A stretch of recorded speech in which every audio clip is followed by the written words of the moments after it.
Hello बच्चों, good morning, good evening and good afternoon. क्या हाल चाल और पढ़ाई लिखाई चल रहा है? आई होप कि सब बढ़िया चल रहा होगा, मस्ती कर रहे होगे और पढ़ भी रहे होगे साथ में। तो नाउ आज का तीसरा लेक्चर लिटरेचर का स्टार्ट करते हैं हम लोग। पिछली क्लास में हम लोग क्या पढ़े थे? I think question number 2 discuss हम लोग कर रहे थे, जहाँ पे हम आंसर्स लिख के गए थे बीच में छोड़ करके। आपके लिए वो होमवर्क था। आई होप कि आप उसको खुद से ट्राई किए होगे, अटेम्प्ट किए होगे और कोशिश किए होगे। बनना ना बनना तो अलग बात है, लेकिन कोशिश करना बहुत ज़रूरी है। तो आज का एक सिंपल सा कोटेशन सुविचार है आप लोगों के लिए कि हर मुश्किल समय में हमेशा इंसान अकेला पड़ता है ना? हर मुश्किल समय में इंसान जो है हमेशा अकेला ही खुद को पाता है, लेकिन जब वो उस स्ट्रगल फेज से आगे निकल जाता है, अपने जीवन में कुछ बेहतर कर लेता है, तो फिर वो उसके साथ लोग चलने लगते हैं, है ना? क्योंकि लोगों की नज़र में वो इंसान वो बन जाता है जो लोग उससे एक्सपेक्ट नहीं कर रहा था। वैसे ही आपके साथ है। आप किसी एक रूम में, कहीं एक लाइब्रेरी में, कहीं एक कैबिन में बैठ कर के अकेले हार्ड वर्क कर रहे होगे और लोग आपको इग्नोर करते होंगे, आपको वैल्यू नहीं देते होंगे, आप लेकिन लगातार हार्ड वर्क किए जा रहे हो। इस बात को हमेशा याद रखिएगा कि हार्ड वर्क ऑलवेज पे, है ना? आपका मेहनत कभी ज़ाया नहीं जाएगा, कभी न कभी ये चीज़ काम आ ही जाता है किसी न किसी तरीके से। तो आई होप कि समझ गए होंगे। तो लेट्स स्टार्ट, आज की क्लास हम लोग स्टार्ट करते हैं। चलिए देखिए यहाँ पे, तो पिछले क्लास में क्वेश्चन नंबर 2 में हम लोग डिस्कस कर रहे थे। क्या क्वेश्चन था कि mind is a restless bird, the more it gets the more it wants and until it remains unsatisfied. इसका मतलब कि हमारा जो मस्तिष्क है वो क्या है, एक रेस्टलेस बर्ड की तरह है, यानी कि एक अस्थिर पक्षी की तरह। ये कभी भी एक जगह पे रुकता ही नहीं है, ये हमेशा एक से दूसरी जगह पे क्या रहता है, चलते ही रहता है। तो गांधी जी इस रिस्पेक्ट में आखिर कहना क्या चाहते हैं? क्वेश्चन आता है एग्जाम में और इसको इलैबोरेट करना पड़ता है। तो देखिए, लास्ट क्लास में जो जहाँ तक छोड़े थे उसके आगे का ये एक्सप्लेनेशन है। क्या है ये?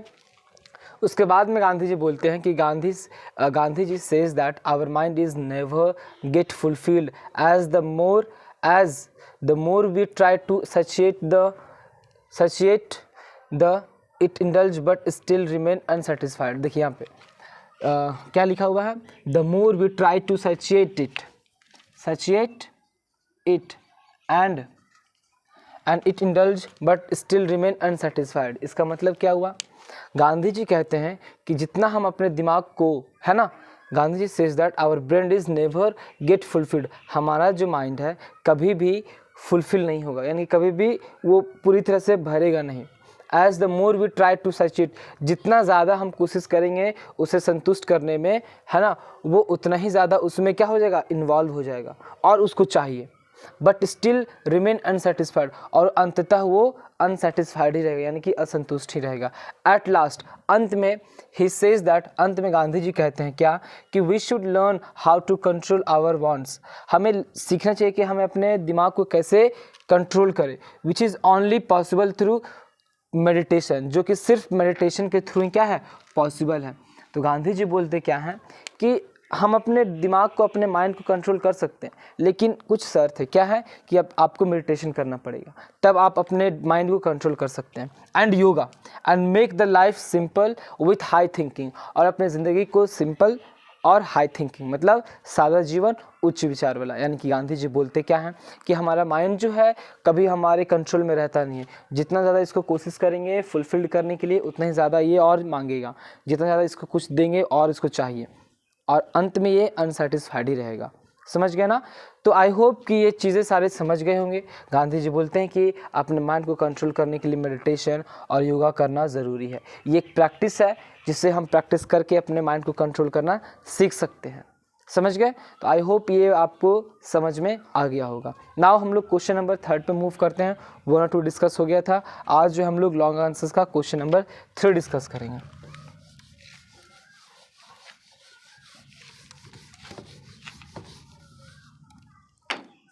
देखिए, क्वेश्चन नंबर 3 है, क्या है? A man is not necessarily happy because he is rich. He is rich. Or unhappy because he is poor. He is poor. Okay. The rich are often seen to be unhappy. The poor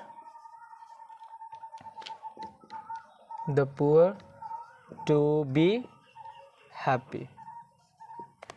Elucidate. Okay. देखिए question number 3 में क्या है. Question number 3 में है कि a man is not necessarily happy because he is rich or unhappy because he is poor. The rich are often seen to be unhappy and the poor to be happy. इसका मतलब क्या है. इसका question पूछ रहा है क्या statement लिखा है क्या कि जो लोग अमीर हैं ज़रूरी नहीं कि वो खुश हैं और जो गरीब हैं ज़रूरी नहीं कि वो क्या हैं, वो उदास हैं. इसका मतलब कभी कभी ये देखने को मिलता है जो बहुत अमीर हैं, बहुत जिनके पास पैसा है, सब कुछ है उनके पास में, फिर भी वो उदास हैं, और जिनके पास उतना कुछ भी नहीं है तब भी वो हैप्पी हैं. इसका मतलब क्या. तो देखिए इस स्टेटमेंट में इसका सेंट्रल पॉइंट ये है ना, इस स्टेटमेंट के माध्यम से गांधी जी हमें बताना चाहते हैं क्या, यानी कि जो हैप्पीनेस है ना, it's not about the money, it's not about the materialistic things. मतलब हमारे पास पैसा है तभी खुश हैं ये ज़रूरी नहीं है. जैसे देखो अभी हम लोग पास कहाँ पैसा है, पैसा आपके पास है क्या, मेरे पास है, नो नहीं है ना, लेकिन फिर भी हम खुश रहते हैं.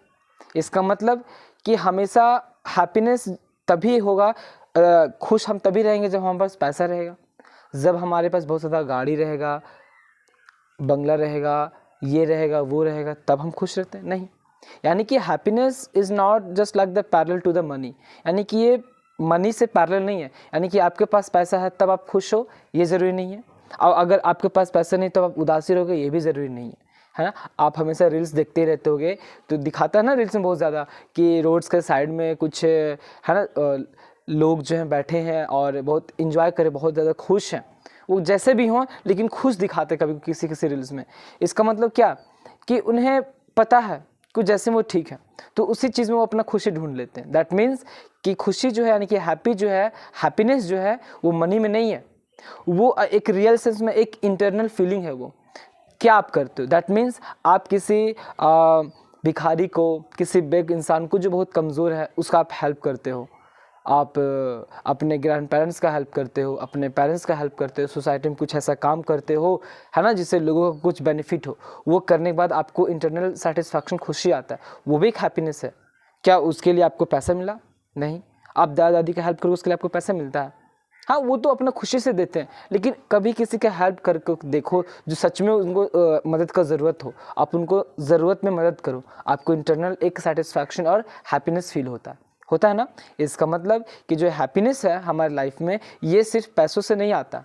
हाँ ज़रूरत एक पैसा है, पैसा का एक अपना क्राइटेरिया, एक चीज़ अलग क्राइटेरिया. हम इस बुक से बारे में बात करें, I am not dealing with the economics, हम अब इकोनॉमिक्स में नहीं आ रहे हैं है ना.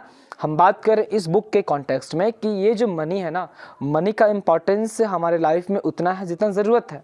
जैसे मैं आपको पढ़ा रहा हूँ, उसके लिए मेरे को बोर्ड चाहिए था, अब इस बोर्ड को लेने के लिए I should have what, money है ना. बट अब डायरेक्टली आपको पढ़ाना होता तो मैं आपके पास डायरेक्ट आ जाता और पढ़ाता, उसके लिए तो मनी नहीं चाहिए ना, आपको कॉपी चाहिए, एक पेन चाहिए, that's it. Okay, that means कि हैप्पीनेस जो है मनी नहीं सिर्फ है.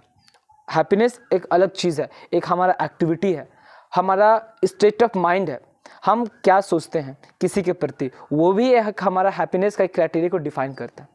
हम किसी के प्रति बहुत जेलस होते हैं यार कि वो देखो उसके पास इतना पैसा, ओके दैट्स इट कि उसके पास पैसा है, बट आप क्या हो ये भी इंपॉर्टेंट है ना, आप क्या कर रहे हो, आप जो काम कर रहे हो उस काम को करने में आपको मज़ा आ रहा है, दैट्स इज द हैप्पीनेस, वहाँ पे खुशी है, दैट्स इट, है ना। बहुत लोग के पास पैसा होता है, ज़रूरी नहीं कि जिसके पास पैसा हो तो वो उदासी रहता है, वो खुश होता है, अपनी ज़िंदगी बेहतर जीता है। लेकिन इस बुक के कॉन्टेक्स्ट में कहा जाता है, होता भी है ना कि जिनके पास बहुत ज़्यादा इनकम का सोर्स होता है, वर्कलोड बहुत ज़्यादा होता है ना, तो बहुत ज़्यादा थोड़ा उन पर हैक्टिक प्रेशर बना हुआ होता है। दैट मीन्स कि उन्हें चारों तरफ से एक दबाव बना होता है यार कि उनको ये भी काम करना है, वो भी काम करना है, तो उनमें उस चीज़ करने में वो अपना लाइफ को थोड़ा सा खो देते हैं। दैट मीन्स कि वो भूल जाते हैं कि उनका भी अपनी ज़िंदगी जीना है, पैसों के अर्निंग के, है ना, प्रोसेस में। लेकिन एक टाइम पे वो तो अलग बातें हैं। लेकिन यहाँ पे क्वेश्चन में है कि जो मनी है वो सिर्फ हैप्पीनेस के कारण से नहीं, मनी हैप्पीनेस जो है सिर्फ मनी से नहीं आता, और भी चीज़ें, आपका एक्टिविटी, आपका विचार, आप रोज़ क्या करते हो, आपका काम, ये सब जो है एक हैप्पीनेस का वे है। तो हम लोग अब एक्सप्लेन करेंगे क्या इसको। तो आई होप कि आप समझ गए हो कि इस तरह क्वेश्चन को कैसे डील करना है।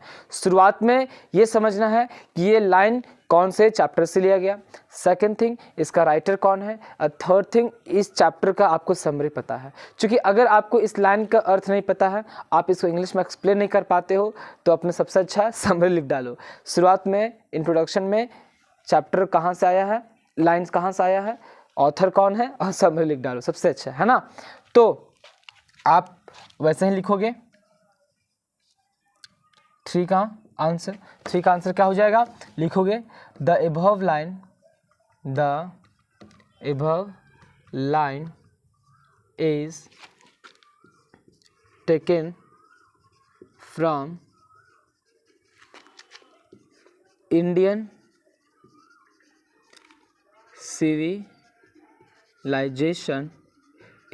civilization and culture. The above line is taken from Indian civilization and culture, which is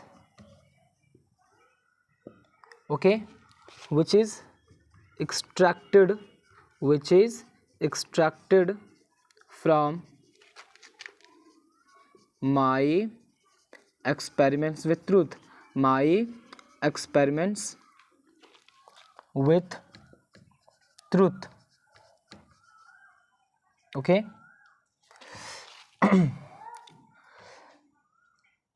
This essay is written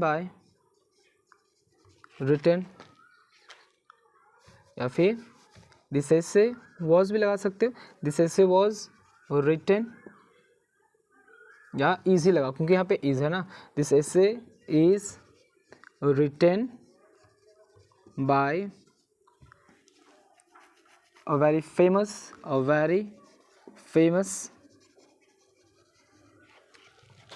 freedom fighter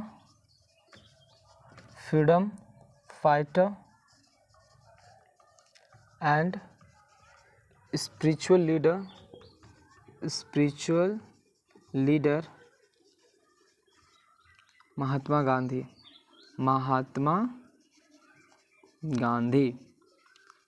है ना। ये हो गया। आप उसके बाद लिख दो कि he was born on 1869 in Porbandar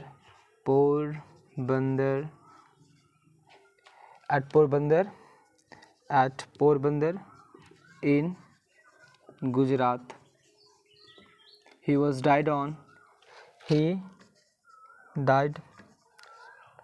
died on 1948. He dominated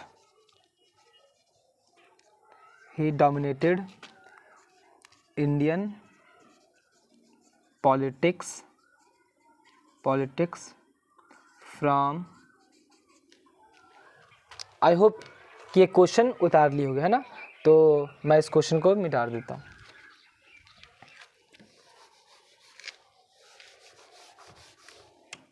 तो यहाँ पे हो गया इंडियन पॉलिटिक्स फ्रॉम कहाँ, कब से कब तक डोमिनेट किए, तो 1915 to 1948 तक उन्होंने डोमिनेट किया। He played a significant significant role in the independence of our country, in the independence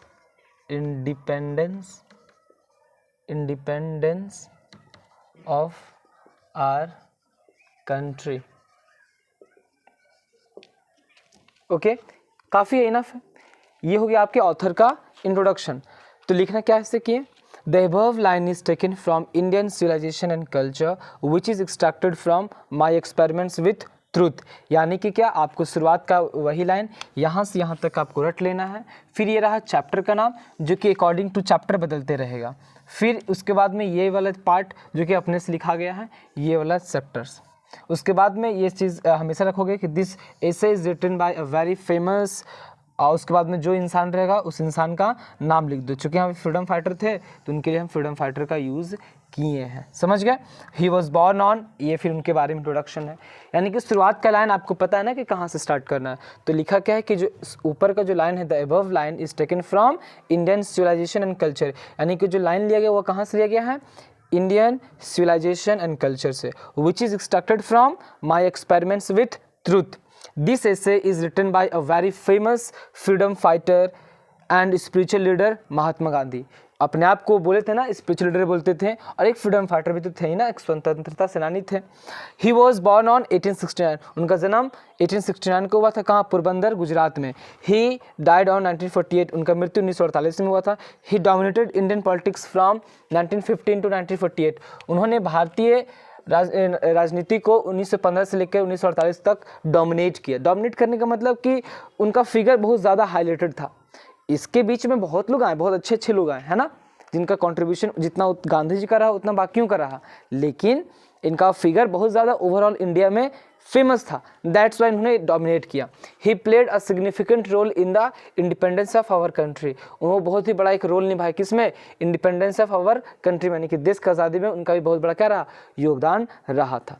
I hope कि यहाँ तक समझ में आ गया।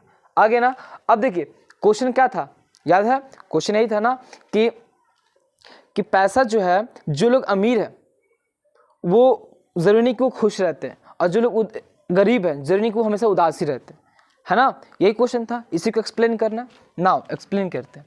तो एक्सप्लेन करेंगे क्या, कि through these line, through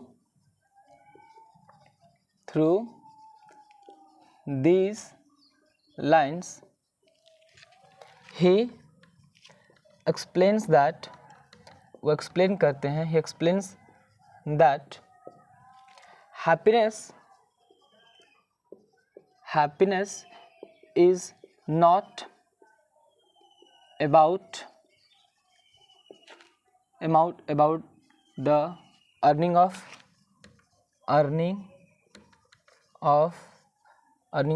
lots of money, okay. समझ रहे हो, इस लाइन के माध्यम से गांधी जी एक्सप्लेन करते हैं कि जो हैप्पीनेस है ना, वो सिर्फ बहुत सारे पैसे कमाने में नहीं होता। समझ रहे हो, he added that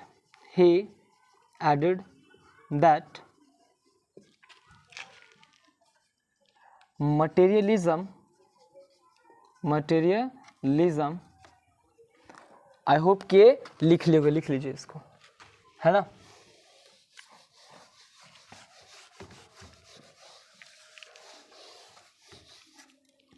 He added that materialism is become more prominent and people thought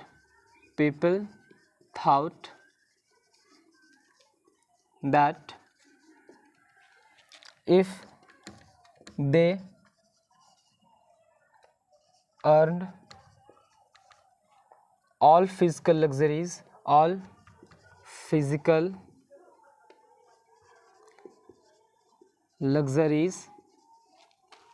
happiness will come.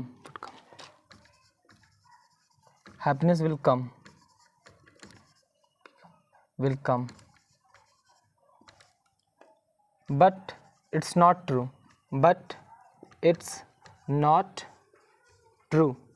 इसका मतलब क्या? देखो, तो गांधी जी क्या बोलते हैं कि through these lines he explains that happiness is not about the earning of lots of money. यानी कि वो बोलते हैं इस लाइन के माध्यम से कि बहुत सारा पैसा कमाना ही खुशी नहीं है। वो बोलते क्या है कि he added that materialism is become more prominent. यानी कि जो मटेरियलिज्म, याद है आपको मटेरियलिज्म का मतलब हम बताए थे, यानी कि भौतिकतावाद, पैसा के पीछे, गाड़ियों, लग्जरीज चीज़ों के पीछे भागना, है ना। आज के समय में देख रहे हो कि लोग खूब पैसा के पीछे, घर के पीछे, ज़मीन के पीछे, जायदाद के पीछे, ये सब के पीछे लोग भाग रहे हैं। इट्स अ सिंपल थिंग, इसी को हम मटेरियलिज्म बोलते हैं। तो वो बोलते क्या है कि he added that materialism is become more prominent. आज के समय में जो भौतिकतावाद है बहुत ज़्यादा क्या हो गया, प्रोमिनेंट हो चुका। प्रोमिनेंट करने का मतलब बहुत ज़्यादा प्रचलन में आ गया है। एंड पीपल थाउट दैट, और लोगों को ऐसा लगता है कि if they earn all physical luxuries, अगर वो सारा फिजिकल लग्जरीज मतलब गाड़ी खरीद लेते हैं, घर खरीद लेते हैं, बहुत सारा पैसा कमा लेते हैं, तो खुशी उनके पास में ऑलरेडी आ जाएगा, हैप्पीनेस आ ही जाएगा, happiness will come. But it's not true, लेकिन ये सत्य नहीं है अकॉर्डिंग टू गांधी जी। गांधी जी का मानना है कि अगर हम फिजिकल लग्जरीज को अपने पास रख भी लेते हैं, अर्न कर लेते हैं, कमा लेते हैं, परचेज कर लेते हैं, तब भी जो है हैप्पीनेस आपके पास में नहीं आता। If a person who is poor, if a person who is rich may not be happy because he is facing a lot of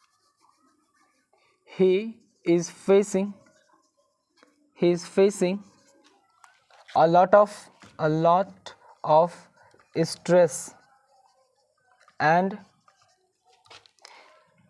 if a person who is rich may not be happy because he is facing a lot of stress and anxiety due to workload and due to workload. समझ गए? यहाँ तक हो गया। That rich person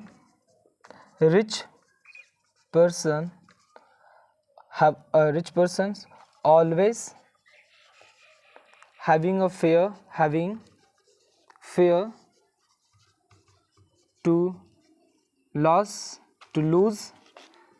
to lose money। समझ गए? देखो, तो गांधी जी क्या बोलते हैं कि if a person who is rich, अगर कोई आदमी अमीर है, मे नॉट बी हैप्पी, वो हो सकता है कि अगर कोई आदमी हैप्पी तो जरूरी नहीं कि वो खुश होगा। क्यों? क्योंकि he is facing a lot of stress, वो बहुत ज़्यादा स्ट्रेस फेस कर रहा होगा, है ना, एंग्जाइटी फेस कर रहा होगा। क्यों? ड्यू टू वर्कलोड, बहुत ज़्यादा काम का प्रेशर की वजह से इतना काम कर रहा होगा कि उसे उतना स्ट्रेस और एंग्जाइटी हो जाता है। रिच पर्सन हमेशा, यानी कि अमीर आदमी को ही हमेशा डर होता है क्या? अपने पैसे को खोने का। तो इस चीज़ के लेकर के भी उसे हमेशा स्ट्रेस, एंग्जाइटी, डिप्रेशन होते ही रहता है। 50 तरह का बीमारियाँ, इस तरह की चीज़ें उनके साथ में होती रहता है। ये गांधी जी का है, ये उनका अपना तर्क है, ये जो लिखते हैं। समझ गए ना? उसके बाद में वो बोलते हैं, आई होप कि लिख लिए, ऊपर वाला रेज करते हैं।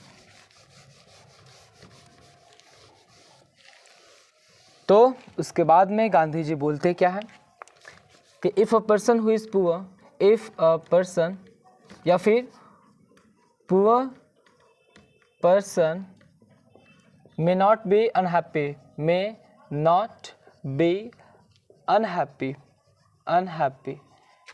Because they have not any fear to lose anything. They enjoy their life freely without any without any stress and anxiety. He says that happiness is not about money. Happiness is not about luxury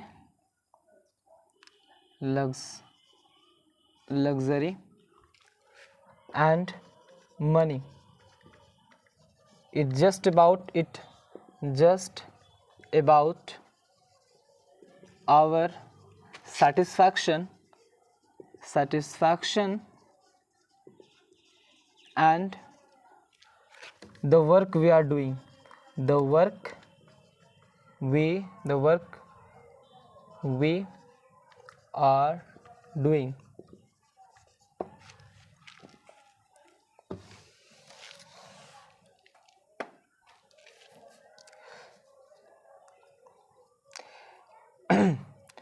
He explains that happiness is a practice. Happiness is a practice, okay, which we can through which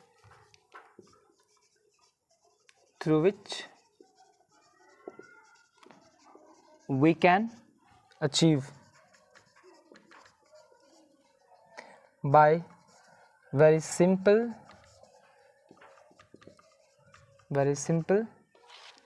moments of life. We can achieve by very simple moments of life. We can achieve by with simple moments of life. That's it. ये हो गया आपका, है ना।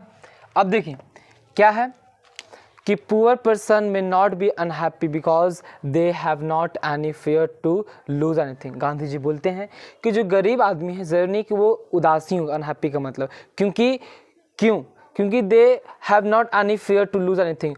जरूरी नहीं है कि जो गरीब आदमी होगा वो अनहैप्पी होगा, वो हो सकता है खुश हो सकता है। क्योंकि they have not any fear to lose anything, उनके पास कुछ नहीं है खोने को। They enjoy their life freely. ये क्या है? फ्रीली, अपनी ज़िंदगी को पूर्ण आज़ादी के तरीके से आज़ाद से इंजॉय करते हैं, विदाउट एनी स्ट्रेस, बिना कोई स्ट्रेस से, and anxiety. He says that happiness is not about luxury and money. वो बोलते हैं कि हैप्पीनेस जो है सिर्फ लग्जरी और मनी नहीं है, it just about our satisfaction, ये हमारा संतुष्टि, और the work we are doing, जो हम काम कर रहे हैं उसमें कितना मज़ा है और हम अपने आप से कितना संतुष्ट है, वो भी एक हैप्पीनेस है। He explains that happiness is a practice. Happiness का एक प्रैक्टिस है through which we can achieve, जिसके थ्रू हम अचीव कर सकते हैं by with this simple moments of life, यानी कि ज़िंदगी के छोटे छोटे पल से हम उस हैप्पीनेस को अचीव कर सकते हैं, है ना। कुछ छोटा घटना घटा अपने जीवन में, उसको सेलिब्रेट किए, उसी से हैप्पीनेस ढूंढ ली। हैप्पीनेस ये नहीं कि करोड़ रुपया अर्न करके ही हैप्पीनेस ही आएगा, ये करके ही हैप्पीनेस आएगा, ऐसा गांधी जी बोल रहे हैं। समझ गए? तो आई होप कि ये क्वेश्चन आपको क्वेश्चन नंबर 3 समझ में आया होगा, है ना। तो ये रहा क्वेश्चन नंबर 3। आपका होमवर्क ये रहेगा question number 4, question number 5, question number 6 और 7, और भी क्वेश्चन है ना। 3 तक हम डिस्कस कर लिए। एक क्वेश्चन और रहा 7 का। 4, 5 और 6 आप लोग खुद से डिस्कस करोगे, खुद से बनाओगे। क्वेश्चन नंबर 7 हम डिस्कस कर देते हैं, ठीक है ना। तो 1, 2, 3 हो चुका है, अब क्वेश्चन नंबर 7 हम डिस्कस करते हैं। बाकी 4, 5 और 6 आप खुद से अटेम्प्ट करोगे, आप खुद से बनाओगे। चलो तो इसको लिख लीजिए। नाउ अब जो है हम लोग स्टार्ट करते हैं क्वेश्चन नंबर 7 से।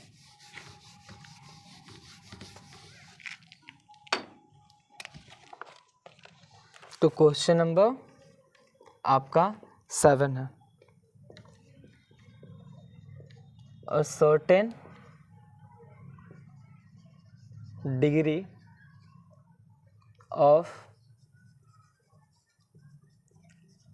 physical harmony and comfort is necessary but above a certain level it becomes a hindrance instead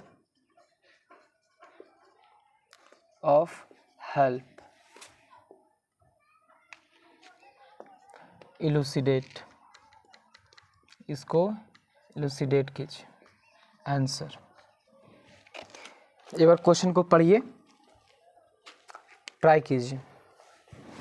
चलिए अब देखिए क्या है क्वेश्चन कि a certain degree of physical harmony and comfort is necessary but above a certain level it becomes a hindrance instead of help.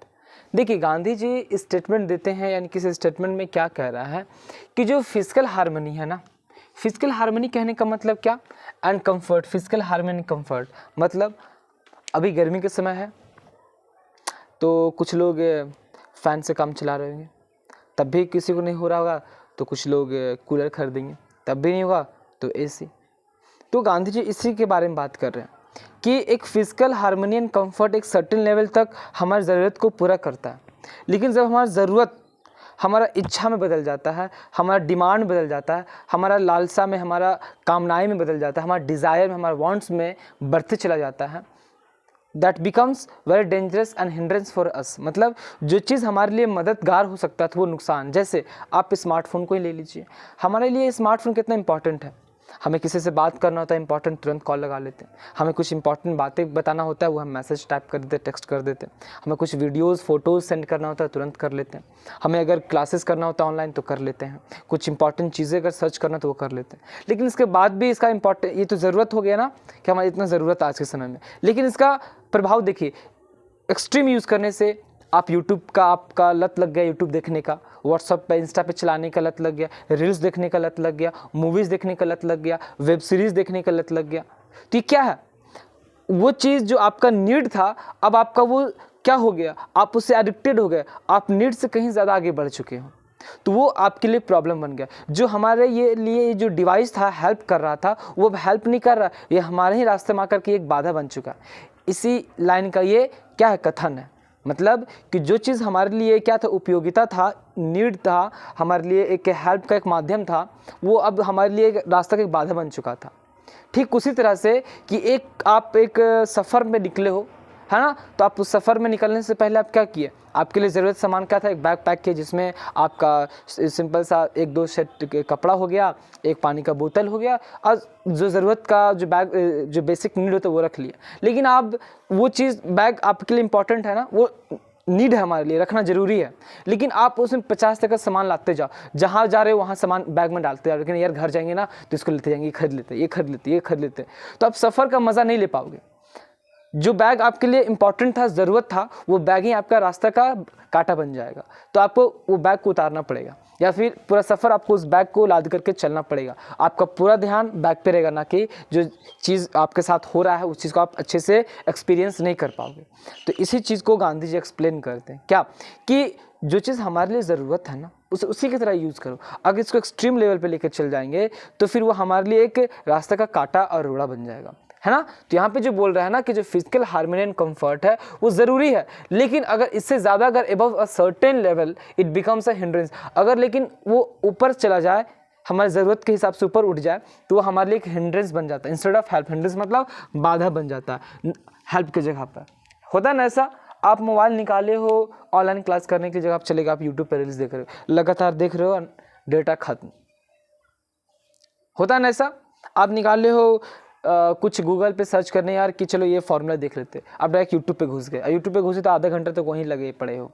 आप आए थे कुछ और मोबाइल में करने, आप व्हाट्सएप में चले गए, आए थे मोबाइल कुछ और करने, इंस्टा पे चले गए। होता ना ऐसा, क्यों? क्योंकि आप जो है स्मार्टफोन से आप एडिक्टेड हो चुके हो। It's a simple, it's a harsh reality and it's a truth, ये सही बात है।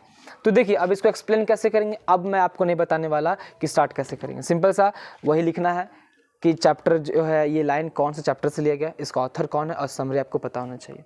दैट मीन्स हम आपको इस लाइन का एक्सप्लेनेशन हम थोड़ा सा लिख देते हैं, क्या पॉइंटर्स होना चाहिए। हम पॉइंटर्स में आपको अब लिखेंगे, आप धीरे धीरे आप सीखोगे ना, हम सारा आंसर हम ही लिखते चलेंगे तो फिर आप लोग तो फिर दिक्कत हो जाएगा ना। तो हम पॉइंटर्स में अब लिखेंगे, आप धीरे धीरे कोशिश करोगे, सीखना ऐसे ही है। तो क्या लिख सकते हैं, पहला बेसिक चीज़ आप लोग लिखो, इंट्रोडक्शन का शुरुआत, सॉरी मतलब आप एक ऊपर से लिख लोगे ना कि ये जो लाइन है कौन से चैप्टर से लिया गया, इसके ऑथर कौन है, ऑथर के बारे में आप अच्छे से लिख लोगे। मेन इस लाइन का सेंट्रल थीम क्या है, बात क्या वो लिख रहे हैं। तो यहाँ पे इसका सेंट्रल थीम क्या है कि जो हमारा जो क्या है ये यहाँ पर आपका मटेरियलिज्म्स का बात हुआ, किसका बात हुआ है, मटेरियलिज्म का बात हुआ। ठीक है, आप मटेरियलिज्म को डिफाइन करोगे, समझ गए, बुक का हेल्प लेकर के आप मटेरियलिज्म को डिफाइन करोगे। फिर यहाँ पे क्या और बात क्या हुआ है, modern civilization, modern civilization, modern civilization and modern invention, modern invention, modern invention, इस पे बात हुआ है, इसको समझोगे। तीसरा क्या बात हुआ है, okay, mixing of technologies, technologies in Indian culture, in Indian culture. आप यहाँ पे इसके जगह पे टेक्नोलॉजी के जगह पे आप वेस्टर्न कल्चर भी लिख सकते हो, क्या, वेस्टर्न कल्चर पे भी लिख सकते हो, समझ गए, ये पॉइंट्स आप लिख सकते हो। और क्या लिख सकते हो इसके हिसाब से, ये लिख सकते हो कि जो टेक्नोलॉजी है, जो टेक्नोलॉजी है उसके तरफ फैसिलेट ना हो, फैसिलेट जो हम हो रहे हैं ना उसके तरफ ना हो, मतलब हम लिखें no attracted, no attraction towards western culture, western culture, WC का मतलब वेस्टर्न कल्चर, समझ जाओ। पांचवा, we should adopt and understand our culture, हमें अपना कल्चर को समझना होगा और इसे अडॉप्ट करना होगा, दैट्स इट, यही लाइन है। आप इसी के माध्यम से अच्छे से एक्सप्लेन करोगे। अगर आपको लगता है कि आप नहीं लिख पाते हो, आपको लगता है कि आपसे नहीं हो पाएगा इसके बावजूद भी, तो आप कमेंट करोगे, है ना। अगर लगे कि नहीं बताना चाहिए तब मैं बताऊंगा नेक्स्ट क्लासेस में, नेक्स्ट लेक्चर्स में, ओके। तो आई होप कि ये लाइन से आपको इन पॉइंट्स जो हम लिखे यहाँ पर आप समझ पाओगे। इसका मतलब इस तरह का क्वेश्चंस अगर एग्ज़ाम में आता है या आप बनाओगे तो आई होप कि एक बेटर अंडरस्टैंडिंग के साथ बनाओगे, है ना। जब भी इस तरह का स्टेटमेंट वाला, वाक्य वाला क्वेश्चन आएगा तो सबसे पहला आपको पता होना चाहिए, अब तो पता चल गया है कि सबसे पहला वो लाइन कौन से चैप्टर से है, उसका ऑथर कौन है, आपको समरी पता है कि नहीं, ये 3 चीज़ आपको पता होना चाहिए। अब लिखिए, देखिए आप कम से कम तो 10 लाइन तो ज़रूर लिख लोगे, और 4 नंबर का है तो आपको 15 लाइन लिखना ही है ना। 150 से 200 शब्द लिखना है, अगर इतना लिख दिए बहुत है, आपको पूरा नंबर मिल ही जाएगा, है ना। अब बात रहा क्वेश्चन आंसर का। अब इस चैप्टर में लॉन्ग आंसर्स 4 क्वेश्चन डिस्कस कर दिए हैं, बहुत काफ़ी हो गया है। इतना ज़्यादा आप पढ़ोगे, लिखोगे, आपको अंडरस्टैंडिंग डेवलप होगा। और आता है इसका ब्रीफ क्वेश्चंस, जो कि आई थिंक टोटल जो है 7 क्वेश्चन है। Answer the following questions briefly, ये भी क्वेश्चंस को हम डिस्कस करेंगे, लेकिन अभी नहीं, लेटर ऑन जब नया चैप्टर स्टार्ट करेंगे उसके साथ साथ में बीच बीच में इसको डिस्कस करेंगे, एक एक 2 क्वेश्चन करके, है ना। जैसे मानकर चलो कि चैप्टर 2 जो है आपका भारत इज माय होम है, उस दिन वो पढ़ाएं और लास्ट क्लास में 2 क्वेश्चन या 1 क्वेश्चन डिस्कस कर लें। इस तरह से हम लोग आगे बढ़ते चलेंगे, रुकेंगे नहीं। लेकिन अब आप लोग का फ़र्ज़ है, आप लोग का ये ड्यूटी है, होमवर्क है कि आप लोग क्या करोगे कि इस ब्रीफ वाले क्वेश्चन को हर रोज़ ट्राई करोगे, अटेम्प्ट करोगे, क्योंकि इतना सारा समरी लिख दिए हैं, 4 क्वेश्चंस में इतना ज़्यादा लिखा चुका है, आप पढ़े होगे तो आपको कुछ ना कुछ तो दिमाग में अटा ही होगा, गया ही होगा, समझे ही होगे, अंडरस्टैंडिंग डेवलप हुआ होगा, तो आप कुछ ना कुछ आंसर्स ज़रूर लिख लोगे। इन सब के माध्यम से ही आंसर्स लिखो, है ना। जो समरी लिखा है समरी में ही ढूंढ लो कि आंसर्स है कि नहीं है। मॉडर्न कल्चर, मॉडर्न सिविलाइजेशन क्या है, वेस्टर्न सिविलाइजेशन क्या है, इंडियन सिविलाइजेशन क्या है, सिविलाइजेशन का मतलब क्या है, यही सब तो है। क्वेश्चन बहुत से सिंपल है, एक बार ट्राई करोगे, बुक से फाइंड आउट करोगे, खुद से अटेम्प्ट करोगे। जो मेन एग्जाम में आता है वो डिस्कस हो चुका है, ये भी क्वेश्चन आता है, आपको पता होना चाहिए कि कैसे इसको अटेम्प्ट करते हैं। तो आई होप कि आपको यहाँ तक समझ में आया होगा। अब नेक्स्ट क्लास में हम लोग नया चैप्टर के साथ में मिलेंगे, तब तक पढ़ते रहिए, मुस्कुराते रहिए और जल्दी मिलेंगे। जय हिंद।